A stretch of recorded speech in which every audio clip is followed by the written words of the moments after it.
మేమైతే అనుకుంటున్నాం పీపీపీ అంటే ప్రజల ప్రాణాన్ని పిండి చేయడం, పిప్పి చేయడం, ఆ విధంగా చేయడం అనేటువంటిది భయంకరమైనటువంటిది.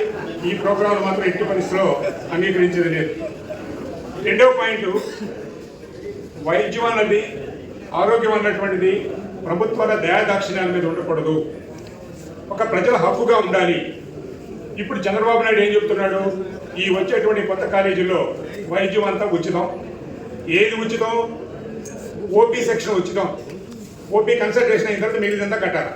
అది ఉచిత కార్యక్రమం. ఓపీ ఉంటే 50 రూపాయలు ఉంటుంది, 100 రూపాయలు ఉంటుంది. గవర్నమెంట్ కార్పొరేటర్ 500 వేస్తారు. 500 మాత్రం కట్టేసి మిగిలినంతా ఉచితం చేసుకోవడమా? కాబట్టి ఇది చాలా ఖరీదైనటువంటి వైద్యాన్ని ఉచితమైన అబద్ధం చెప్తున్నాడు ముఖ్యమంత్రి గారు. దాంట్లో మిగిలినటువంటి సేవలు ఎలా ఉన్నాయంటే ఉచితం చెప్పడానికి 70% వైద్యం, ఆరోగ్యశ్రీ, ప్రధానమంత్రి ఆరోగ్య కార్యక్రమం, ఈ రెండిట్లో జరుగుతాయి. అంటే ఈ ప్రభుత్వాలు ఊడిపోయిన తర్వాత నెక్స్ట్ ప్రభుత్వాలు నాకు వద్దాయని నేను ఇష్టం లేదు నేను మానేస్తానంటే ఆరోగ్యం హక్కుగా ఉందా, ఉచితంగా ఉందా, దయాదాక్షిణ్యం మీద ఉందా? కాబట్టి ఈ విధంగా ఉండేటువంటిది కాదు. సరే, నువ్వు ప్రైవేట్ హాస్పిటల్ పెడతావా, టోటల్ వైద్యం ఉచితంగా చేస్తామని చేయవు. ప్రభుత్వ సొమ్ముతో మళ్ళీ ఉచితం అన్నటువంటి వాళ్ళ పేరు మీద చేయడం అన్నటువంటిది దారుణం. కాబట్టి ఇది చాలా ప్రమాదం. 70% వైద్యం ఆ విధంగా ఈ యొక్క స్కీముల ద్వారా జరిపి 30% వాడు క్యాష్ చేసుకోవడం, ఇంకేముంది అక్కడ, మొత్తం డబ్బు కట్టవే. కాబట్టి ఇది చాలా ప్రమాదం. పీపీపీలో మెడికల్లో పీపీపీ ఉండడం అనేది ఏదో ఆంధ్రాలో వచ్చిన కొత్త పద్ధతి కాదు, దేశమంతా పెడతా ఉన్నారు. వాళ్ళకు ఉన్నటువంటి అనుభవం ఏందన్నటువంటిది కానీ ఒకసారి చూస్తే మనం దరిదాపుగా కొద్దిగా వైద్యం కొన్ని దగ్గరలో అందుబాటులోకి వచ్చింది వాస్తవమే. కానీ అన్ని దగ్గరలో కూడా వైద్యం ఖరీదైపోయింది.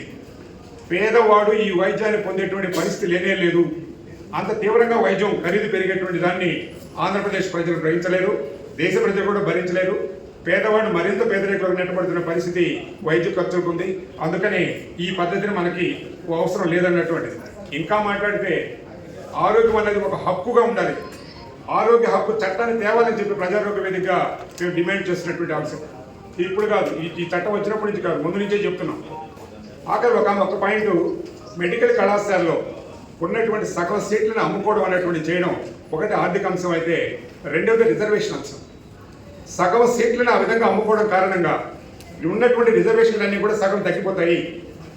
నిమ్న కులస్తులు, అణగారినటువంటి వాళ్ళు కాసకోస చదువుకోగలిగినటువంటి పరిస్థితి రిజర్వేషన్ ఫెసిలిటీ ఉపయోగించుకొని అభివృద్ధి చెందేటువంటి పరిస్థితిని దెబ్బతీయడం అనేటువంటిది అవుతుంది. ఇంకొక మాటలో చెప్పాలంటే రాజ్యాంగ పరంగా పేద ప్రజలకు, నిమ్న కులస్తులకు ఇచ్చినటువంటి రాజ్యాంగ హక్కుని దెబ్బతీయడం అనేది జరుగుతుంది. కాబట్టి ఈ విధానాన్ని తప్పకుండా మనం వ్యతిరేకించాల్సిన అవసరం ఉంది. ఇది ఉన్నటువంటి పరిస్థితిలో ఇంకా పెద్దగా చెప్పుకుంటూ పోతే చాలా అంశాలు ఉన్నాయి. కానీ ఆ విధంగా రాజ్యాంగపరమైనటువంటి ఇబ్బందులు ఉండటం, పేదవారికి వైద్యం ఖరీదైపోవడం, పేదవాళ్ళు డాక్టర్లు అయ్యేటువంటి అవకాశం పూర్తిగా తగ్గిపోవడం అనేటువంటి చేస్తే అదేదో 2 సంవత్సరాలు 3 సంవత్సరాలు కాదు, 33 ఏళ్ళు, 66 ఏళ్ళు, 99 ఏళ్ళు ఈ విధంగా జరుగుతూ పోతే దేశం మొత్తం దెబ్బతినే అవకాశం ఉంది. ప్రజల ఆరోగ్యం బాగుపడ్డప్పుడే దేశం బాగుంటుంది. కాబట్టి ప్రజల ఆరోగ్యం అన్నటువంటిది ప్రజల హక్కుగా ఉండాలి, ప్రభుత్వ బాధ్యతగా ఉండాలన్నటువంటి నినాదంతో మనం ముందుకు పోవాలి. దీన్ని వెనకపోయేదాకా ఈ ప్రభుత్వం ఈ ప్రైవేటైజేషన్ నుంచి వెనకపోయేదాకా మనం పోరాటాలు చేయాలన్నటువంటిది మీ అందరికీ తెలియజేసుకుంటూ వినిపిస్తున్నాం.